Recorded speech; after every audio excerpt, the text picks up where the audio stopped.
안녕하세요. 또 오늘도 이렇게 함께 해주셔서 감사합니다. 정말 사랑하고 축복합니다. 오늘도 평안히 쉬시는 하루가 되셨으면 좋겠습니다. 네, 사도신경 하심으로 12월 19일 새벽 예배를 시작하도록 하겠습니다.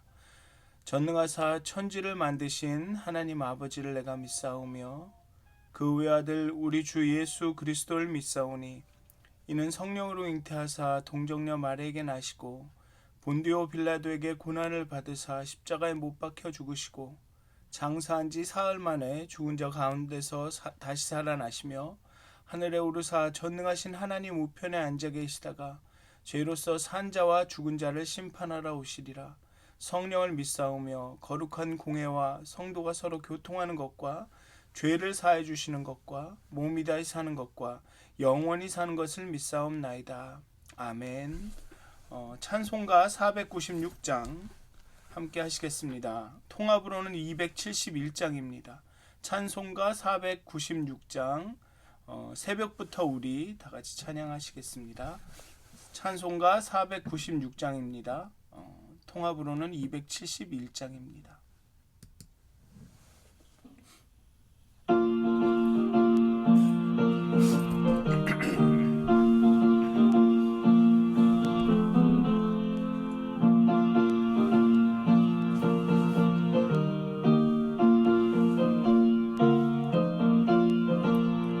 새벽부터 우리 사랑함으로써 저녁까지 씨를 뿌려봅시다. 열매 차차 익어 곡식 거둘 때에 기쁨으로 단을 거두리로다. 거두리로다. 거두리로다. 기쁨으로 단을 거두리로다. 거두리로다. 거두리로다. 기쁨으로 단을 거두리로다. 비가 오는 것과 바람 부는 것을 겁을 내지 말고 부려봅시다. 이를 맞춰놓고 곡식 거둘 때에 기쁨으로 단을 거두리로다. 거두리로다. 거두리로다. 기쁨으로 단을 거두리로다. 거두리로다. 거두리로다. 기쁨으로 단을 거두리로다. 씨를 뿌릴 때에 나지 아니할까 염려하며 심히 애탈지라도 나중 예수께서 칭찬하시리니 기쁨으로 단을 거두리로다. 거두리로다. 거두리로다. 기쁨으로 단을 거두리로다. 거두리로다. 거두리로다. 기쁨으로 단을 거두리로다. 아멘. 찬송가 488장 한 장 더 하시겠습니다. 찬송가 488장입니다. 통합으로는 539장입니다. 이 몸의 소망 무행가 한 장 더 하시겠습니다.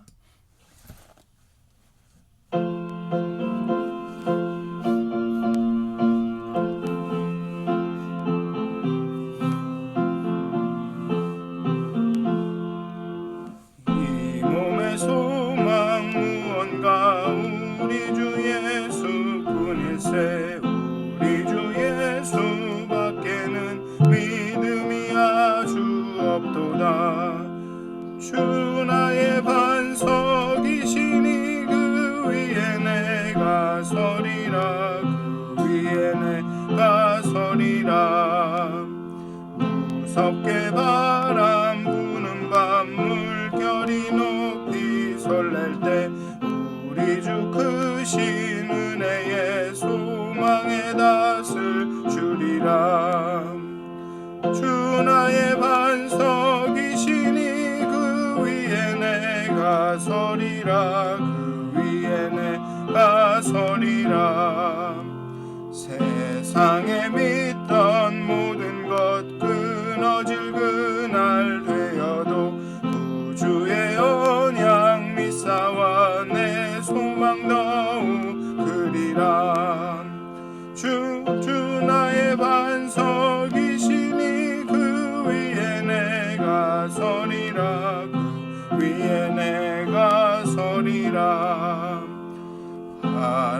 천국 올라가 하나님 앞에 배울 때 구주의 의를 힘입어 여시 바로 서리라. 주 나의 반석이시니 그 위에 내가 서리라. 그 위에 내가 서리라. 아멘. 기도하시겠습니다. 하나님, 이 이른 아침에도 우리가 기도로 말씀으로 그 씨앗을 뿌립니다. 정말 그 씨앗들이 정말 싹이 나고 잎이 나고 정말 열매를 맺을 그날을 바라보면서 기대하면서 하나님 이 시간도 기도로 씨앗을 심습니다. 정말 우리가 그 씨앗을 심을 때 거기에 물을 주시고 거기에 자라게 하시는 이는 하나님이시오매.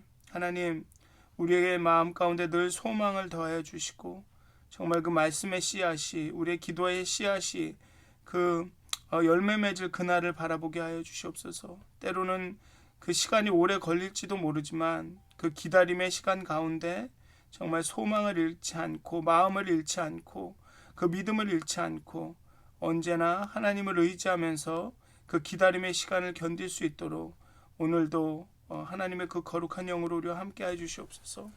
하나님, 우리의 기도 가운데 말씀을 묵상하는 가운데 찬양하는 가운데 하나님을 경험하게 하시고 하나님을 뜨겁게 만나게 하시고 그런 만남이 우리 삶에 정말 소망 없어 보이는 우리의 삶에 소망이 되게 하여 주시고 정말 무기력한 우리의 삶에 정말 능력이 되게 하셔서 정말 오늘 하루를 소망 가운데 정말 그 힘을 얻고 힘을 가지고 정말 담담하게 정말 꾸준하게 성실하게 살아갈 수 있도록 우리와 함께해 주시옵소서. 감사합니다. 예수님의 이름으로 기도하였습니다. 아멘. 오늘 함께 나누실 말씀은 누가복음 10장 1절부터 16절까지의 말씀입니다. 누가복음 10장 1절부터 16절까지의 말씀입니다. 제가 봉독하여 드리도록 하겠습니다. 그 후에 주께서 따로 70인을 세우사 친히 가시려는 각 동네와 각 지역으로 둘씩 앞서 보내시며 이르시되 추수할 것은 많되 일꾼이 적으니 그러므로 추수하는 주인에게 청하여 추수할 일꾼들을 보내주소서 하라. 갈지어다 내가 너를 보냄이 어린 양을 이리 가운데로 보냄과 같도다.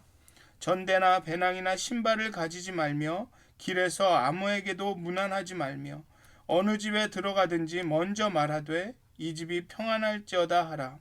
만일 평안을 받을 사람이 거기 있으면 너희의 평안이 그에게 머물 것이요 그렇지 않으면 너희에게로 돌아오리라. 그 집에 유하며 주는 것을 먹고 마시라. 일꾼이 그 삭슬 받는 것이 마땅하니라. 이 집에서 저 집으로 옮기지 말라. 어느 동네에 들어가든지 너희를 영접하거든 너희 앞에 차려놓은 것을 먹고 거기 있는 병자들을 고치고 또 말하기를 하나님의 나라가 너희에게 가까이 왔다 하라. 어느 동네에 들어가든지 너희를 영접하지 아니하거든 그 거리로 나와서 말하되 너희 동네에서 우리 발에 묻은 먼지도 너희에게 떨어버리노라. 그러나 하나님의 나라가 가까이 온 줄을 알라 하라. 내가 너희에게 말하노니 그날에 소돔이 그 동네보다 견디기 쉬우리라. 화 있을진저 고라사나 화 있을진저 벳세다야. 너에게 행한 모든 권능을 두로와 시돈에서 행하였더라면 그들이 벌써 베옷을 입고 제에 앉아 회개하였으리라. 심판때에 두로와 시돈이 너희보다 견디기 쉬우리라. 가버나움아 내가 하늘에까지 높아지겠느냐 음부에까지 낮아지리라. 너희 말을 듣는 자는 곧 내 말을 듣는 것이요 너희를 저버리는 자는 곧 나를 저버리는 것이요 나를 저버리는 자는 나 보내신 이를 저버리는 것이니라 하시니라. 아멘. 네, 마태복음 19장과 마가복음 6장에는 12명의 제자를 부르셔서 그들에게 선교를 위임하는 이야기가 등장합니다. 그런데 누가는 12제자의 선교뿐만 아니라 70인으로 구성된 선교 파송의 이야기를 담고 있습니다. 마태와 마가는 이 선교 파송 단락에서 열둘이라는 숫자를 부각시키는데, 이는 이스라엘의 12지파를 대신할 새로운 언약 공동체가 예수님에 의해서 파송된 12명의 제자들을 통해서 만들어질 것이다 라는 것을 암시하는 것입니다. 그런데 누가복음에서는 12명과 마찬가지로 한 두세 달락 앞에서 12명의 제자들을 파송을 했었죠. 그런데 그것과 마찬가지로 오늘의 단락에서, 오늘의 본문에서 70명의 사람들을 예수께서 가시려는 동네와 그 지역에 앞서 파송하십니다. 그리고 2명씩 짝을 지어서 파송하고 계십니다. 이 70이라는 숫자는 다른 고대 이스라엘 문헌에서 열방을 나타내는 숫자로 이해되었습니다. 따라서 70인의 제자를 세워 파송하셨다는 것은 하나님 나라의 복음이 유대에만 국한된 것이 아니라 전 세계로 퍼져나갈 것에 대한 암시를 하고 있는 것입니다. 앞단락에서 예수님께서 사마리아로, 다른 사람들은, 다른 유대 사람들은 이렇게 멀리 요단강 쪽으로 해서 돌아가는 그 사마리아를 굳이 그래도 들어가시겠다고 한 것처럼, 이 하나님 나라의 복음이 유대에만 국한된 것이 아니라, 유대인들에게만 국한된 것이 아니라, 유대인 중에서도 정말로 뭐랄까요, 순수 혈통에만 국한된 것이 아니라 모든 사람들에게, 전 세계로 나갈 것에 대한 그 소망과 암시를 이 70인을 세우신 이 사건에서 나타나고 있다는 것이죠. 그렇기 때문에 추수할 것은 많은데 추수할 일꾼이 없다. 그러니 일꾼을 더 보내달라고 하나님께 요청해라 라고 말씀하시는 것입니다. 추수할 것이 많다는 것입니다. 유대인들만 전도한다고 생각하면 뭐 그렇게까지 많지는 않을 것입니다. 왜냐하면 유대인이 수가 굉장히 적으니까요. 그런데 그 추수할 것은 많은데 라고 말씀하신 것은 예수님의 이 선교에 대한 그런 비전이, 그 사명의 그 크기가 단순히 유대 팔레스틴 지역이 아니라 전 세계로 나가는 것이 예수님의 사역이라는 그런 비전을 갖고 계셨다는 것입니다. 그리고 앞에서 마찬가지로 앞에서 제자들을, 그 12제자들을 전도 여행에 보내실 때와 는 다르게 이번에는 70인들을 걱정하십니다. 어린 양을 이리 가운데로 보냄 같다라고 말씀하십니다. 그렇게 세상에서 제자들이 약한 모습으로 비춰질 것임을 암시합니다. 정말 그 어린 양을 그 이리가, 그 늑대들이 위협하는 것처럼 이제 세상에 나가서 복음을 전할 이 70명의 제자들은 그 어린 양처럼 세상의 온갖 위협과 그런 뭐 비난과 어떤 박해를 받을 것이다라는 것을 암시하고 계시죠.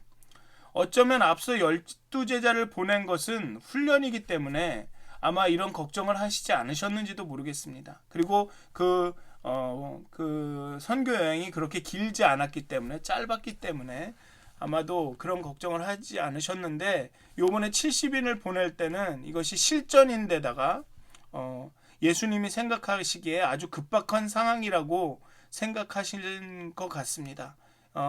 예수님은 이미 여러 번 자신이 죽어야 할 것을 말씀하셨습니다. 특히 이번 전에 뭐 두세 달락, 네 달락 안에서 여러 번 언급을 하셨죠. 즉 때가 가까움을 예수님은 알고 계셨고, 때가 가까움에 따라 제자들이 자신의 사역을 잘 이어받기를 기대하시면서 또한 걱정도 되셨던 것 같습니다. 왜냐하면 자신은 이제 곧 이곳에 없기 때문에, 그리고 자신이 없으면 그 제자들을 이렇게 잘 보호해주지 못할까 하는 그런 걱정이 있으셨던 것 같습니다. 그렇기 때문에 이제 내가 이 어린 양을 이리 때 가운데로 보낸 같다라고 말씀하시면서 걱정을 하시는 것이죠. 앞에는 추수할 것은 많은데 추수할 일꾼이 없다라고 하면서, 야, 너네들이 할 일이 참 많다, 가서 열심히 일해야 한다라는 기대도 있지만, 또 한편으로는 야, 너희들이 이리 가운데로 가는 것 같구나, 내가 그 때가 가까워서 내가 이제 죽고 십자가에 죽고 이제 하늘로 올라갈 때가 왔는데 그 이후에 참 너희들이 고생이 많겠구나라는 그런 걱정이 있는 것 같습니다. 그리고 그 열두 제자를 그 전도 여행에 보낼 때와 같이 또 지침을 주십니다. 여행의 사역의 지침을 주십니다. 전대나 배당이나 신발을 가져가지 말라. 이것은 앞에 열두 제자들 보낸 때와 마찬가지로 다른 어떤 것도 신뢰하지 말고 하나님만을 신뢰하라. 내가 갖고 있는 어떤 경제적이나 어떤 물리적이나 어떤 신체적인 모든 문제에 있어서 어려움에 있어서 오직 하나님만을 의지하라, 신뢰하라라는 그런 의미도 담겨 있지만 어쩌면 이 전도 여행의 이 선교 여행의 그 시급함을 드러내기도 합니다. 여정을 준비할 시간이 없다. 지금 곧 가서 하나님 나라가 임했음을 증거해야 한다. 그래서 아무에게도 무난하지 말라라고 사람들에게 인사하고 떠날 시간이 없다라고 말하고 있습니다. 왜냐하면 지금은 무난하는 것이 안녕히 계십시오 이렇게 하는 거지만 제가 어제도 말씀드렸듯이 이스라엘 풍습에서 이 무난이라고 하는 것은 굉장히 긴 시간이 소요가 됩니다. 그 음식을 차리고 얘기하고 이렇게 그렇기 때문에 그렇게 무난할 시간이 없다. 빨리 가서 하나님 나라가 임했음을 증거해야 한다라는 그런 시급함이 여기에 나타나고 있는 것 같습니다. 게다가 예수님은 다른 방법을 통해서 필요한 것들이 공급되리라는 것을 암시하십니다. 너네들이 전대나 배낭이나 신발을 가져가지 않더라도 다른 방법을 통해서 내가 너희들의 필요를 공급할 것이다 라는 것을 암시합니다. 팔레스틴 지역의 사람들에게는 이 환대의 문화가 있습니다. 이 사막을 오랜 시간 여행하면은 이 많이 피곤하고 지친다라는 것을 모두 알기 때문에 낯선 사람도 자신의 집에 방문을 하면 먹이고 안전하게 지키는 것이 이 관례입니다. 따라서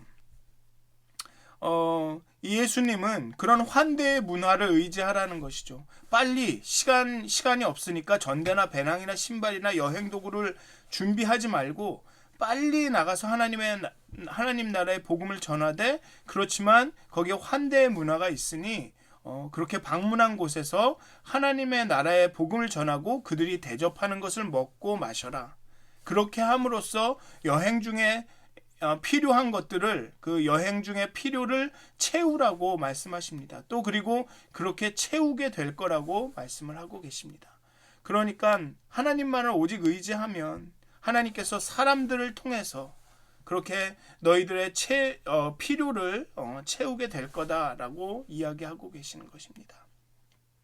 그리고 12제자의 선교 여행 때 내린 지침에도 영접하지 않는 곳을 떠날 때는, 영접하지 않는 사람들을 떠날 때는 신발의 먼지를 털어버리라는 지침이 나옵니다.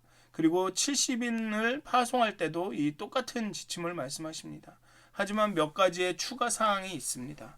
첫째로 하나님 나라가 가까이 온 줄로 알라고 말하라고 말씀하십니다. 그 발의 먼지를 떨고 떠나기 전에 하나님 나라가 가까이 온 줄로 알아라. 하나님 나라가 가까이 왔다라고 이렇게 선포를 하고 떠나라고 하십니다. 즉 회개하거나 하나님 나라를 준비할 기회 자체를 완전히 봉쇄하는 것은 아닙니다. 어떻게 하더라도 그 말을 듣고 정말 회개하거나 하나님 나라를 준비해서 돌아올 기회를 주겠다라는 것입니다. 그렇게라도 하나님 나라의 복음을 받아들이고 돌이킬 수 있으면 그것이라도 좋다라는 것입니다. 그러니까 굳이 영접하지 않는다고 해서 아예 하나님 나라를 준비할 그런 기회 자체를 봉쇄하는 것은 옳지 않다는 것입니다. 그렇게 지나가는 소리 같은 것이라도 그들이 듣고 돌이킨다면 그것이 하나님에게 참 선이 되고 의로운 것이 된다라는 것이죠. 그리고 두 번째는 앞에서는 얘기하지 않으셨는데 이번 단락에서 요번에 70인을 파송하시면서 이야기하고 있는 것은 맹렬한 심판이 있을 것임을 말씀하신다라는 것입니다.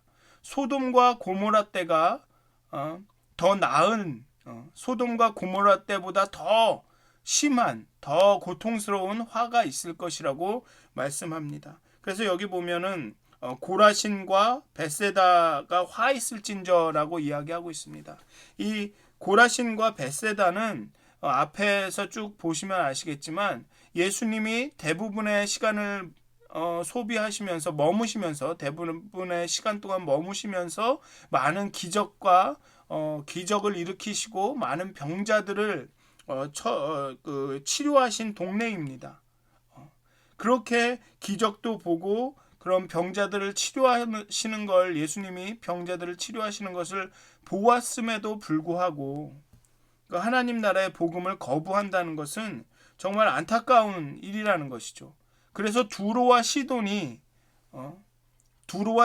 가서 이렇게 하나님 나라의 복음을 선포했다면 그들은 제에 앉아서 회개하고 돌이켰을 것이라고 이야기합니다. 두로와 시돈은 구약 성경 선지자들에 의해서 하나님과 그분의 뜻을 받아들이지 않은 것에 관한 심한 공격을 받고 심판을 받은 도시입니다. 그런데 이 두로와 시돈보다도 더 완악해서 예수님의 능력 있는 사역과 짙은 호소, 직접적인 증거들을 봤음에도 불구하고 회개하고 돌이키지 않은 이 갈릴리에 있는 이 도시들에 대해서 경고를 하고 계십니다. 그런데 오해하지 말으셔야 될 것이 여기에 화 있을진저 고라시나 화 있을진저 벳세다야 이런 말씀을 하신다고 해서 예수님이 어떤 감정적으로 개인적인 그런 분노나 뭐라 그럴까요?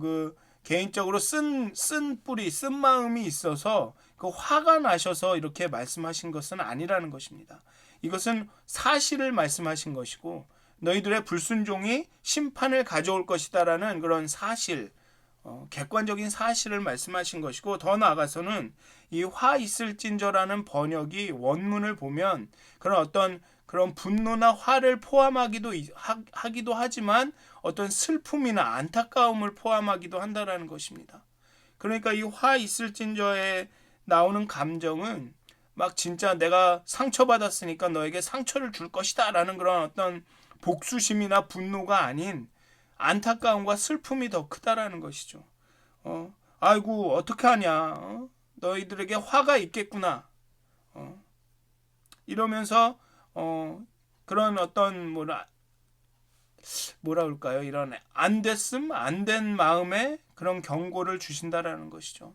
그러면서도 그 마음 가운데는 정말 너네들이 돌이킬 수가 없을 것이다, 너네들은 기회가 없다라고 말씀하시는 것이 아니라 정말 이런 경고를 듣고 정말 돌이키시기를 원하는 그 마음이 이 말에 이렇게 깔려 있다라는 것이죠. 왜냐하면 궁극적으로 이 제자들이 이 70인의 제자들이 사람의 집에 사람들의 집에 방문하는 궁극적인 목적이 뭐냐 하면 하나님의 나라의 복음을 전하고 평화를 전하는 것이기 때문입니다. 예수님의 마음과 제자들의 궁극적인 마음 안에 있는 것은 무엇이냐면 그 목적은 무엇이냐면 이 방문의 목적은 무엇이냐면 하나님 나라의 복음을 증거하고 정말 그 방문한 집이 평화를 누리는 평안하게 되는 것이 목적이기 때문에 그렇습니다. 정말로 심판을 하고 없애버리고 거부하는 사람들을 제거하는 것이 목적이 아니라 궁극적인 목적은 모든 사람이 평안하는 것이 목적이기 때문에 그렇습니다. 그렇기 때문에 비록 여기 화 있을진저라면서 경고를 하셨지만 그 깊은 마음에는 그들이 돌이켜서 평화를 누렸으면 하는 마음이 있으시다는 것입니다. 어느 집에 들어가든지 평안할지어다라고 말하라고 하십니다. 여기서의 평화는 구원의 결과로 사람들이 누리게 되는 상태를 묘사할 때 사용되는 단어입니다. 그리고 이 평안할지어다 샬롬이라는 말은 여전히 이 팔레스틴 지역 이스라엘 사람들의 인사로 사용되고 있습니다. 이것은 단순히 그냥 인사치레의 말뿐이 아니라 정말로 평안을 기원하는, 정말로 그 평안의 구원의 효력이 발생한다라는 그런 믿음을 갖고 하는 말입니다. 정말 너희들이 구원을 받으면 너희 가정에 이 집에 평안이 임할 것이다라는 구체적인 효력이, 그 구원의 구체적인 효력이 나타날 것이다라는 그 믿음으로 그 가정을, 그 집을 축복하는 것입니다. 그래서 여러분들 오늘 하루를 사실 텐데요. 여러분들이 사시면서 어떤 집을 방문하실 수도 있고, 물론 지금은 그 방문이 어렵지만 부득이하게 어딘가를 어느 장소를 방문할 수도 있고, 어떤 분들을 이렇게 지나치듯 만나실 수도 있는데, 그럴 때마다 여러분 정말 하나님 나라의 복음을 증거하실 수 있었으면 좋겠습니다. 구체적으로 뭐 예수 믿어라 이런 것이 아니라 정말 마음으로 정말 평안이 있을지어다라는 이런 그런 축복을 해주는 그런 시간이 되었으면 좋겠습니다. 정말 여러분들이 만나고 지나치는 모든 사람들과 그런 가정들과 모든 사람 그런 일들 가운데 뭐 직장이든 뭐든지 간에 그 가운데 여러분들로 인하여서 정말 하나님의 평강이 하나님의 평화가 정말 선포되어지는 일들이 정말 하나님 나라의 복음이 여러분들의 삶을 통해서 많은 사람들에게 이렇게 증거되는 일이 나타났으면 좋겠습니다. 물론 예전처럼 우리가 멀리 여행을 하거나 정말 전대나 배낭이나 신발 아무것도 안 가져가지 않고 그냥 막 돌아다니면서 이 집 저 집 주시는 대로 먹으면서 전도하는 것은 아니지만 정말로 여러분들의 삶을 통해서 여러분들이 만나는 모든 사람들 가운데 또 여러분들의 가정 가운데 여러분들의 직장 가운데 여러분들로 인해서 여러분들의 삶을 통해서 정말 하나님의 나라의 복음이 또 그 평화가 정말 전해지는 그런 놀라운 하루가 놀라운 삶이 되시기를 주님의 이름으로 축원드립니다. 다 같이 기도하시겠습니다. 하나님, 여전히 추수할 것은 많고 추수할 일꾼이 적은 상황입니다. 정말 그 2000년 전이나 지금이나 정말 그 하나님 나라의 복음이 전해져야 할 그 중요성과 그 시급함은 전혀 달라지지 않았음을 봅니다. 정말 이 어두워져가는 이 세상, 정말 참 평화가 없는 이 세상에 정말 우리의 삶이, 우리의 행동이, 우리의 말이 정말 평화의 도구가 되게 하여 주시옵소서. 정말로 우리가 행동을 보임으로 행동을 통해서 하나님 나라의 복음을 하나님께서 주시는 구원을 또 그 구원으로 말미암은 평화를 정말 많은 사람들에게 전할 수 있도록 정말 많은 사람들이 하나님으로 인하여 그리스도로 인하여 정말 예수로 인하여 하나님께 돌아오는 그런 놀라운 일들을 정말 우리 교회 가운데 나타내게 하여 주시옵소서. 우리 교회 가운데서 보게 하여 주시옵소서. 우리 교회가 또 우리 교회에 속한 많은 교우님들이 정말 그런 평화의 도구가 되시기를 정말로 간절히 기도합니다. 하나님, 우리의 마음의 문을 열어주시고 우리의 영의 눈을 영의 눈을 열어주셔서 정말 우리가 평화의 도구로 하나님을 실어 나르는 정말 귀한 도구가 되어서 정말 하나님을 알지 못하는 많은 하나님의 백성이 하나님께로 돌아오는 그런 귀한 날들을 보게 하여 주시옵소서. 감사합니다. 예수님의 이름으로 기도하였습니다. 아멘. 하늘에 계신 우리 아버지여, 이름이 거룩 여김을 받으시오며 나라의 임하옵시며 뜻이 하늘에서 이루어진 것 같이 땅에서도 이루어지이다. 오늘날 우리에게 일용할 양식을 주옵시고 우리가 우리에게 죄진 자를 사하여 준 것 같이 우리의 죄를 사하여 주옵시고 우리를 시험에 들게 하지 마옵시고 다만 악에서 구하옵소서. 나라와 권세와 영광이 아버지께 영원히 싸움나이다. 아멘. 평안한 하루 되시길 기도합니다.